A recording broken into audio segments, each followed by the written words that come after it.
નમસ્કાર. આજના વિડીયોમાં તમારું સ્વાગત છે. આવનારી વનરક્ષકની પરીક્ષા માટે અગત્યના પ્રશ્નો આ વિડીયોમાં લીધેલા છે, જે આવનારી પરીક્ષામાં તમને ઉપયોગી બની રહે. આ ચેનલ લાઇક અને સબસ્ક્રાઇબ કરશો, જેથી દરેક વિડીયો તમારા સુધી પહોંચી શકે. પહેલો પ્રશ્ન છે, હાલમાં કયા રાજ્યમાં ગજહ કોથા અભિયાન શરૂ કર્યું? તો આસામ રાજ્યમાં ગજહ કોથા અભિયાન શરૂ કર્યું છે.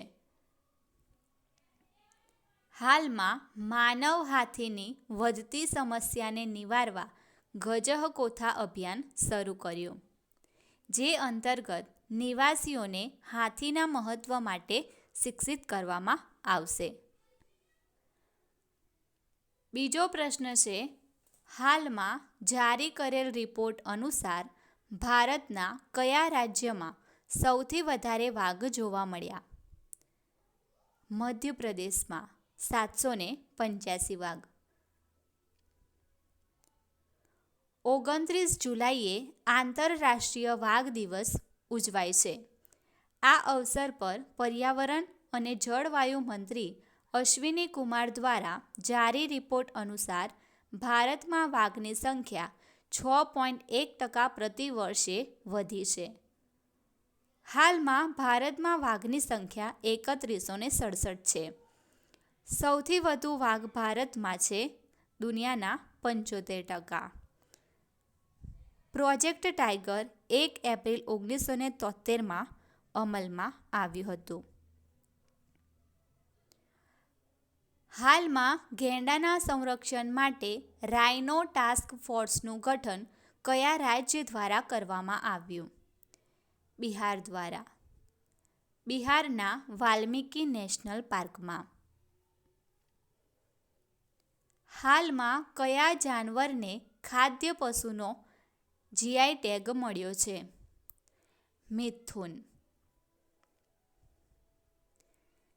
FSSAI દ્વારા જીઆઈ ટેગ અપાયો છે. મિથુન પશુના માંસના વેચાણ માટે અનિદ્રા એપ લોન્ચ કરવામાં આવી છે. માંસનું નામ છે વેશી. મિથુન એ અરુણાચલ પ્રદેશનું રાજ્ય પ્રાણી છે. હાલમાં વિરાંગના દુર્ગાવતી ટાઈગર રિઝર્વ કયા રાજ્યનું નવું ટાઈગર રિઝર્વ બન્યું છે? મધ્યપ્રદેશનું. આ મધ્યપ્રદેશનું 7મું અને દેશનું 54મું ટાઈગર રિઝર્વ છે. હાલમાં કયા રાજ્ય દ્વારા ગંગા ડોલ્ફિનને રાજ્યનું જલીય જીવ ઘોષિત કર્યું? ઉત્તર પ્રદેશે. આ સાથે ઉત્તર પ્રદેશમાં મેરી ગંગા મેરી ડોલ્ફિન નામનું અભિયાન ચલાવ્યું છે. રાષ્ટ્રીય ડોલ્ફિન દિવસ 5 ઓક્ટોબરે મનાવાય છે. હાલમાં ભારતીય રેલ દ્વારા રેલવે ટ્રેક પર હાથીઓની સુરક્ષા માટે કયું AI સોફ્ટવેર લોન્ચ કર્યું? ગજરાજ. આ સિસ્ટમ સંપૂર્ણપણે સ્વદેશી છે, જેમાં AIનો ઉપયોગ કરવામાં આવ્યો છે. આ સિસ્ટમની રેન્જ 200 મીટર છે. વિશ્વ હાથી દિવસ 12 ઓગસ્ટે મનાવાય છે. હાલમાં નીલગિરી તહર પરિયોજના કયા રાજ્ય દ્વારા શરૂ કરવામાં આવી? તમિલનાડુ. નીલગિરી તહર એ તમિલનાડુનું રાષ્ટ્રીય પ્રાણી છે, જેની ગેરકાનૂની શિકારના કારણે સંખ્યા ઓછી થઈ રહી છે, જેના સંરક્ષણ માટે આ પરિયોજના શરૂ કરવામાં આવી છે. હાલમાં ચર્ચામાં રહેલું ફૂલહીડા વન્યજીવ અભયારણ્ય ક્યાં આવેલું છે? ઓડિશામાં. આ વન્યજીવ અભયારણ્યમાં ગેરકાનૂની ખોદકામ થવાથી ચર્ચામાં રહ્યું હતું. ભારત દ્વારા કયા દેશમાંથી 100થી વધારે ચિત્તા લેવા માટેનો સમજૂતો કર્યો છે? સાઉથ આફ્રિકાથી. ભારત હજુ 100 ચિત્તા દક્ષિણ આફ્રિકામાંથી લાવશે, જેમાં દર વર્ષે 12 ચિત્તા ભારત લાવવામાં આવશે. હાલમાં સંયુક્ત રાષ્ટ્રએ કયા વર્ષને આંતરરાષ્ટ્રીય કેમલિડ્સ વર્ષ ઘોષિત કર્યું? 2024ને. દુનિયાભરના લોકોમાં જીવનમાં ઊંટના મહત્વને સમજાવવા 2024મું વર્ષ આંતરરાષ્ટ્રીય કેમલિડ્સ વર્ષ ઘોષિત કર્યું છે. હાલમાં કેન્દ્ર સરકારે પશુ ચિકિત્સા અને રસીકરણ માટે કયું પોર્ટલ લોન્ચ કર્યું? નંદી પોર્ટલ. પશુપાલન મંત્રી છે પુરુષોત્તમ રૂપાલા.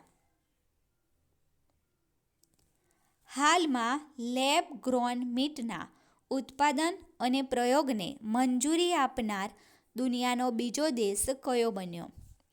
USA. પ્રથમ દેશ છે સિંગાપોર. લેબ ગ્રોન મીટમાં માંસ લેબમાં બનાવવામાં આવે છે, જેમાં જે પણ પ્રાણીનું માંસ બનાવવું હોય તેની કોશિકા લઈ તેને વર્ષો સુધી સંગ્રહ કરવામાં આવે છે, જેને સ્ટીલના ટેન્કમાં ઉગાડવામાં આવે છે. હાલમાં કયા રાજ્ય દ્વારા the best sustainable wildlife tourism state માટેનો સેન્ચુરી એશિયા એવોર્ડ જીત્યો? મધ્યપ્રદેશ. મધ્યપ્રદેશમાં ટોટલ 12 નેશનલ પાર્ક, 24 અભયારણ્ય અને 3 બાયોસ્ફિયર રિઝર્વ ક્ષેત્ર છે. હાલમાં કોને wildlife photographer of the year એવોર્ડથી સન્માનિત કરવામાં આવ્યા? વિહાન તલિયાને, જે બેંગલુરુના છે. 10 વર્ષથી નાના શ્રેણીમાં વિહાન તલિયા એવોર્ડથી સન્માનિત થયા છે. આ એવોર્ડને ફોટોગ્રાફીનો ઓસ્કર એવોર્ડ પણ કહેવામાં આવે છે. હાલમાં કાઝીરંગા નેશનલ પાર્કની પ્રથમ મહિલા નિર્દેશક કોણ બની? તો કાઝીરંગા નેશનલ પાર્કની પ્રથમ મહિલા નિર્દેશક બની છે ડૉક્ટર સોનાલી ઘોષ.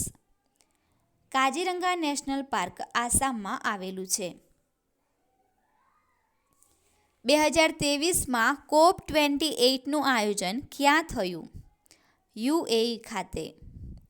કોપનું પૂરું નામ છે કોન્ફરન્સ ઓફ ધ પાર્ટીઝ, જેનો ઉદ્દેશ્ય છે જળવાયુ પરિવર્તન ઓછું કરવું, જે દર વર્ષે કોપનું આયોજન થાય છે. આયોજન UNFCCC દ્વારા કરવામાં આવે છે, એટલે કે United Nations framework convention of climate change. ભારતે UAEમાં આયોજિત COP28માં ગ્લોબલ ગ્રીન ક્રેડિટ ઇનિશિયેટિવમાં સહભાગી રહ્યું. PM મોદી દ્વારા વર્ષ 2028ના COP33 ભારતની અંદર આયોજિત કરવાની ઈચ્છા બતાવી છે. COP1નું આયોજન બર્લિન, જર્મની 1995માં થયું હતું. ભારતમાં નવી દિલ્હીમાં વર્ષ 2002માં COP8નું આયોજન થયું હતું. હાલમાં COP28માં કઈ ભારતીય યુનિવર્સિટી દ્વારા પ્રતિષ્ઠિત ગ્રીન યુનિવર્સિટી એવોર્ડ જીત્યો? IIT મંડી. આ એવોર્ડ જે યુનિવર્સિટી ગ્રીનહાઉસ ગેસના ઉત્સર્જનને ઓછું કરે છે તેને આપવામાં આવે છે. હાલમાં કયા રાજ્યને COP28માં વનીકરણ પ્રયાસો માટે આંતરરાષ્ટ્રીય સન્માન મળ્યું? બિહારને. 2024માં COP29નું આયોજન ક્યાં થશે? તો બાકુ, અઝરબૈજાન ખાતે. હાલમાં PM નરેન્દ્રભાઈ મોદી દ્વારા વિશ્વ પર્યાવરણ દિવસ પર કઈ યોજના શરૂ કરી? તો મિષ્ટી યોજના અને અમૃત ધરોહર યોજના. હાલમાં 5 જૂન વિશ્વ પર્યાવરણ દિવસ મનાવ્યો, જેની theme solution of plastic pollution હતી. અમૃત ધરોહર યોજના અંતર્ગત રામસર સ્થળોનું સંરક્ષણ કરવામાં આવશે. ભારતમાં ટોટલ 75 રામસર સાઇટ્સ છે. મિસ્ટી યોજના અંતર્ગત મેંગ્રોવ ઝાડનું સંરક્ષણ કરવામાં આવશે. હાલમાં કેન્દ્રીય પર્યાવરણ મંત્રી દ્વારા ક્યાં અરવલ્લી ગ્રીન વોલ પરિયોજના શરૂ કરી? તો હરિયાણાના ગુરુગ્રામ ખાતે. પર્યાવરણ મંત્રી છે ભૂપેન્દ્ર યાદવ. આ પરિયોજના અંતર્ગત ગુજરાત, હરિયાણા, રાજસ્થાન, દિલ્હીમાં ફેલાયેલી અરવલ્લી પર્વતમાળાની આસપાસના 5 કિલોમીટર ક્ષેત્રમાં હરિયાળી લાવવાનો છે.